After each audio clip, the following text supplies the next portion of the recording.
Fatos e versões. O que vai impactar na sua vida agora no Café com Política. No Café com Política de hoje, o nosso convidado é o ministro do Turismo, Marcelo Álvaro Antônio, do PSL. Bem-vindo aqui à Rádio Super, mais uma vez ao Café com Política. Muito obrigado, Thalita, Adriana, um prazer estar com vocês aqui, dia, um prazer falar com todos os ouvintes da Rádio Super. Bom dia a todos. Bom dia. Ministro, na última vez que o senhor esteve aqui no Café com Política, o senhor negou qualquer envolvimento e qualquer irregularidade no caso das candidaturas laranja do partido do senhor, o PSL, em 2018. E agora a Justiça decidiu decretar sigilo num processo que envolve o senhor, envolvendo aí 3 tipos de crime. O senhor mantém a posição? Sim, Thalita, é importante esclarecer para que todos tenham um entendimento, né, de que esse foi um inquérito que correu em segredo de justiça. Nesse inquérito, são mais de 6.600 páginas, pasmem, são mais de 6.600 páginas, mais de 50 pessoas ouvidas no âmbito do inquérito e não existe sequer uma citação em relação ao meu nome. Nenhuma das pessoas que foram ouvidas citaram o ministro do Turismo, Marcelo Álvaro Antônio, me atribuindo qualquer procedimento inadequado. Não existe uma mensagem de WhatsApp que eu tenha enviado, uma reunião que eu tivesse participado que me comprometesse com esse assunto. Thalita, o que foi aplicado no meu caso foi a teoria do domínio do fato. Ou seja, é pelo fato de eu ser o presidente do partido, eu tinha que ter dado ciência em tudo que ocorreu. É bom lembrar também, Adriana, que sim, naquele momento, na campanha de 2018, eu tinha sob a minha responsabilidade uma coordenação de uma campanha presidencial. Eu tinha a minha campanha num estado de 853 municípios. Eu não fiz nem 1 hora de voo, nem de helicóptero e nem de avião. Ou seja, eu fiz tudo de carro. Eu dormia 4 horas por noite. Então, foi aplicada a teoria do domínio do fato, só que de forma equivocada. Porque a teoria do domínio do fato, ela só pode ser aplicada quando a pessoa teve ciência dos fatos. E no âmbito do inquérito, eu não fui citado em momento nenhum, não existe qualquer comprovação que eu tenha tido ciência dos fatos, porque eu realmente não tive. Agora, se a Polícia Federal, que eu respeito muito o trabalho da Polícia Federal, o Ministério Público de igual forma, enxergaram algum tipo, né, de procedimento inadequado de quem quer que seja, que essa atribuição ela seja individualizada. Agora, penalizar, ou seja, me penalizar porque eu era o presidente do partido, então eu acho que isso aí foi um equívoco, me sinto injustiçado, Thalita. O senhor vai deixar o cargo, ministro? Não, de forma nenhuma, Adriana, quem não deve não teme. Né? O nosso trabalho à frente do Ministério do Turismo talvez está sendo um dos melhores da história do Ministério do Turismo. O turismo tem avançado de forma significativa no Brasil. Nós crescemos 14,7% no turismo de negócios.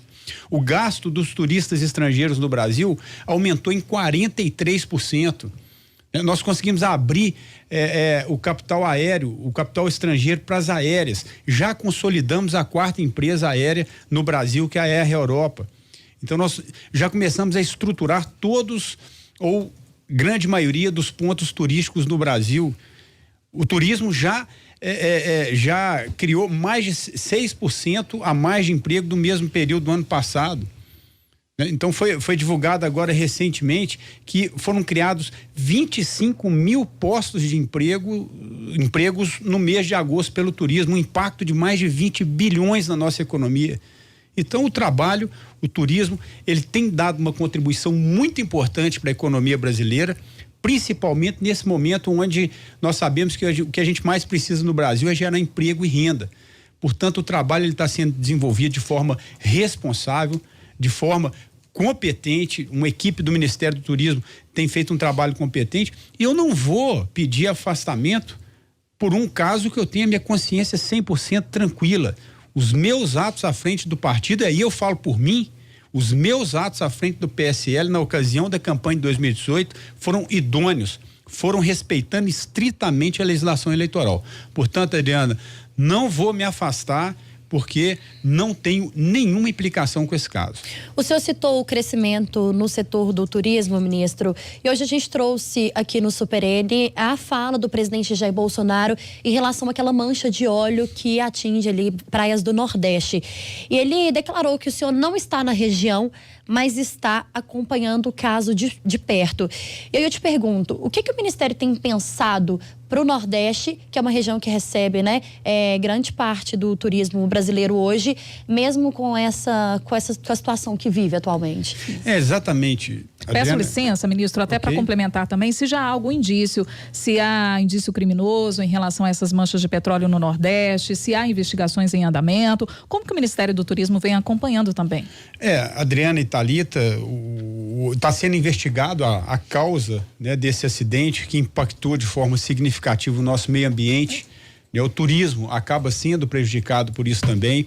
A gente está acompanhando, ainda que aqui de Belo Horizonte, o desenrolar dos fatos. O Nordeste, ele tem uma vocação turística das mais importantes do nosso Brasil, a região Norte também. Portanto, nós temos projetos estruturantes para que a gente consiga realmente colocar o Nordeste, o Norte e o nosso Brasil na rota dos visitantes internacionais. O Nordeste, por exemplo, nós temos a Rota das Emoções, que sai lá do Maranhão e termina lá no Ceará, em Jericoacoara, né? Essa rota, ela precisa de ter a sua estruturação do acesso, rodovias, isso tudo usando a criatividade em um momento em que as contas públicas estão realmente comprometidas pela gestão passada. Nós herdamos um déficit de um déficit primário de 140 bilhões de reais, aliado ao teto dos gastos. Então o orçamento realmente ele ficou muito comprometido, mas utilizando a criatividade, a iniciativa privada, talvez as concessões das rodovias, nós vamos realmente produzir produtos que a gente consiga vender, por exemplo, o Brasil como destino na Europa.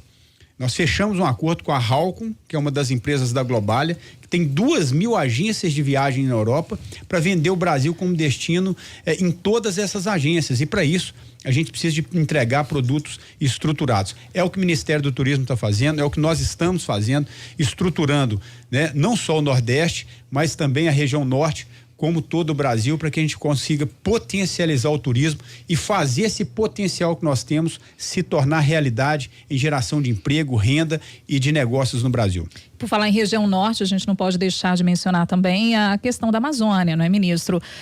Como o Ministério vem vendo essa situação toda, essa questão dos incêndios e principalmente a polêmica em torno das políticas, né, ambientais aqui do governo Bolsonaro? Exatamente, Adriana. A gente precisa de separar, né, algumas veiculações criminosas por parte de alguns jornais, como por exemplo a Folha de São Paulo, né, que é um jornal político, ideológico, partidário. Eu acho que o Brasil todo sabe disso, né? Então a gente precisa fazer essa separação e fazer a separação da realidade também. Qual que é a realidade? A realidade é que as queimadas na Amazônia sempre aconteceram e ela está dentro da média dos últimos 10 anos. O que varia para mais ou para menos é a quantidade de chuva. Um ano que chove mais, queima menos. Um ano que chove menos, queima mais. Portanto, parte da imprensa brasileira, e cito aqui a Folha de São Paulo, jogam contra o Brasil. Isso é muito ruim, cria uma imagem distorcida do Brasil no exterior. E isso aí impacta diretamente na nossa economia. Então, é irresponsabilidade de alguns jornais. A realidade é outra. A realidade é que está tudo dentro da normalidade e mais. Todos os incêndios foram determinados pelo presidente Bolsonaro, a apuração de cada um deles. O presidente Bolsonaro, ao que muita gente pensa o contrário, ele tem uma preocupação sim com o meio ambiente. Só que uma preocupação com uma consciência de que é possível casar o meio ambiente com o desenvolvimento do país. Retirar o xiitismo. Né, retirar os excessos que impedem muitas vezes o desenvolvimento econômico e social do nosso país. Pois é, ministro, em relação ao turismo aqui no estado, a gente viu recentemente Brumadinho, né, sofrendo com a tragédia da Vale. O senhor inclusive esteve na cidade logo após a barragem, né, o rompimento, anunciou a liberação de 62 milhões de reais para reativar o turismo lá em Brumadinho. Também houve aquela liberação para o projeto de trem que liga Belo Horizonte também a Brumadinho. Tem também o projeto do aeroporto em Betim. Quais são os outros pontos, os outros passos para reativar o turismo aqui no estado, especificamente nessas cidades afetadas pela mineração? Olha só, Thalita, dentre tudo que você falou numa situação que é muito importante, que é a integração dos modais de transportes. O acesso à cidade de Brumadinho, por exemplo, do centro de Belo Horizonte, não é dos melhores, é um acesso ruim rodoviário. Então, o trem turístico que sairá da Praça da Estação, a pessoa vai ter a oportunidade de conhecer o Museu de Artes e Ofícios ali na Praça da Estação, pegar o trem turístico, ir a Brumadinho, e esse trem deve parar praticamente dentro do Museu Inhotim. Isso vai ser um grande ganho ali para o turismo de Brumadinho. O aeroporto ele é fundamental para que a gente consiga fomentar o turismo na cidade de Brumadinho, em toda a região. Vai gerar emprego, vai gerar renda, vai dar acesso a um dos maiores museus a céu aberto do mundo, se não o maior museu a céu aberto do mundo. Portanto, o trem turístico, aliado à viabilidade do aeroporto, sem dúvida nenhuma vai trazer muito desenvolvimento econômico, social para a cidade de Brumadinho, que teve o seu orçamento durante todos esses anos comprometidos unicamente com a mineração, ou quase unicamente. Então, o turismo, ele pode sim ser aí uma oportunidade de diversificar a economia da cidade, e o trem turístico aliado ao aeroporto vai ser fantástico nesse processo de desenvolvimento do setor do turismo na região. Hora do bate-pronto. No Café com Política. Hora do bate-pronto. São perguntas objetivas com respostas também objetivas. Combinado, ministro? Combinado. Para começar, relação com o presidente Jair Bolsonaro. Profissional. Candidaturas laranjas. Não existiram. Marcelo Álvaro Antônio segue como ministro do Turismo? Até, segundo o presidente, sim. PT. Oposição. Lula. Preso. Futuro do Brasil. Futuro do Brasil, esperança. Conversamos com o ministro do Turismo, Marcelo Álvaro Antônio, do PSL, ele que foi o nosso convidado hoje aqui do Café com Política. Obrigada, ministro, pela entrevista do senhor. Muito obrigado, Thalita, muito obrigado, Adriana, um prazer enorme estar aqui com vocês. Um abraço a todos os ouvintes da Rádio Super N. Obrigada, ministro, pela participação. Obrigado.